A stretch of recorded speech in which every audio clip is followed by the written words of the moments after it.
chapter 2 of the book 1 Kings, found in the Old Testament of the Bible, is a pivotal and decisive chapter following the reign of King David. This chapter plays a significant role in the narrative of the power in the kingdom of Israel and the transfer of authority from David to his son, Solomon. In chapter 2, we witness the final moments of King David's life and his guidance to Solomon, who is about to ascend to the throne as the next king of Israel. This chapter is marked by a solemn tone as King David imparts wisdom and instructions to Solomon, including advice on how to rule the kingdom and adhere to God's laws.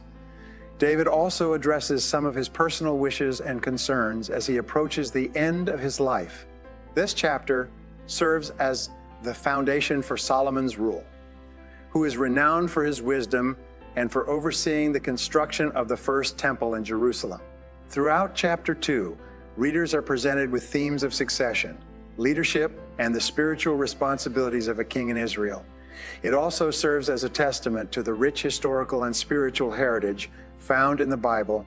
Chapter 2 of 1 Kings is an important part of the biblical narrative, and its content continues to be studied and reflected upon for its insights into leadership, faith, and the history of the Israelite monarchy. Let's embark on the exploration of this chapter together. Now the days of David drew near, that he should die. And he charged Solomon his son, saying, I go the way of all the earth. Be strong, therefore, and prove yourself a man, and keep the charge of the Lord your God, to walk in his ways, to keep his statutes, his commandments, his judgments, and his testimonies, as it is written in the law of Moses, that you may prosper in all that you do, and wherever you turn, that the Lord may fulfill his word which he spoke concerning me, saying, if your sons take heed to their way, to walk before me in truth, with all their heart and with all their soul, he said, you shall not lack a man on the throne of Israel. Moreover, you know also what Joab, the son of Zeruiah, did to me, and what he did to the two commanders of the armies of Israel, to Abner the son of Ner and Amasa the son of Jether, whom he killed.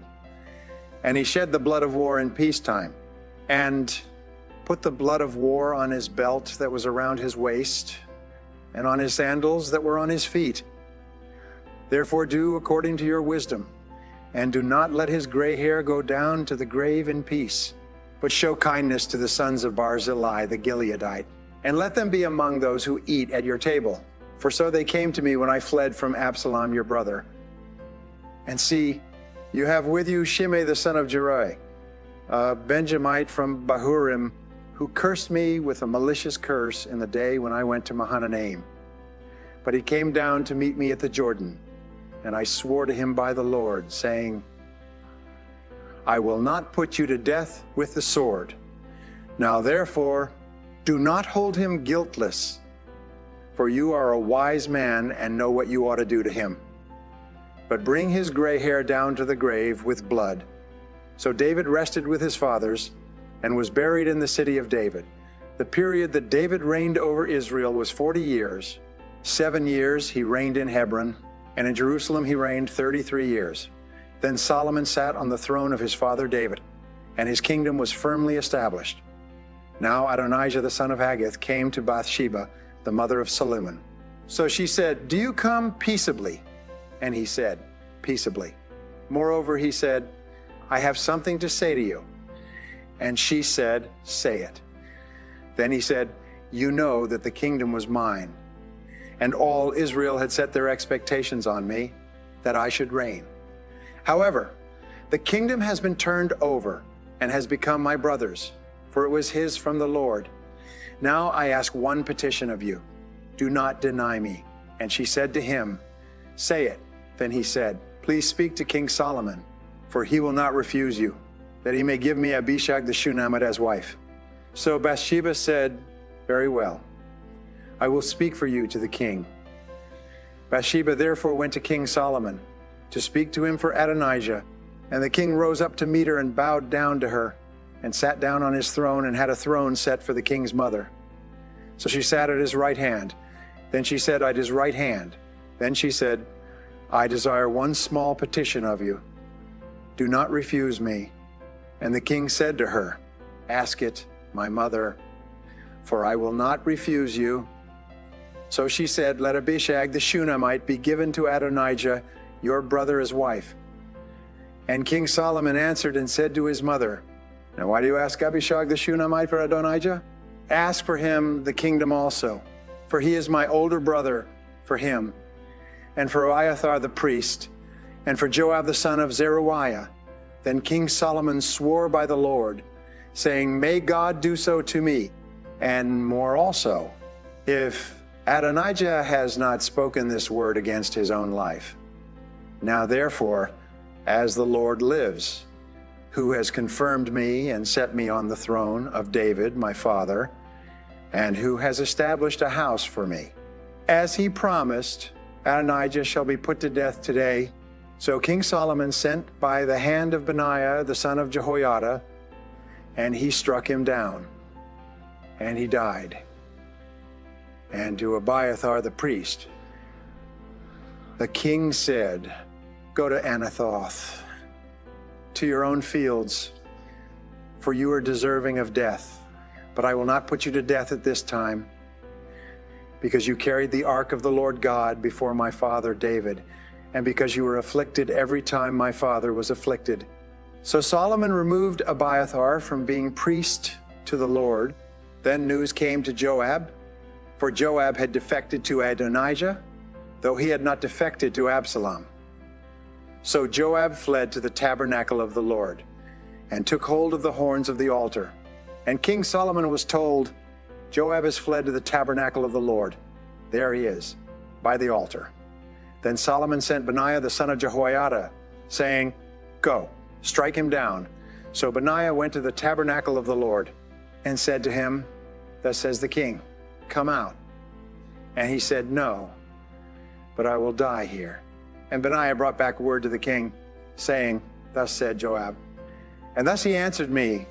Then the king said to him, "Do as he has said, and strike him down and bury him, that you may take away from me and from the house of my father the innocent blood which Joab shed. So the Lord will return his blood on his head, because he struck down 2 men more righteous and better than he, and killed them with the sword, Abner, son of Ner, the commander of the army of Israel, and Amasa, the son of Jether, the commander of the army of Judah, though my father David did not know it. Their blood shall therefore return upon the head of Joab and upon the head of his descendants forever. But upon David and his descendants, upon his house and his throne, there shall be peace forever from the Lord."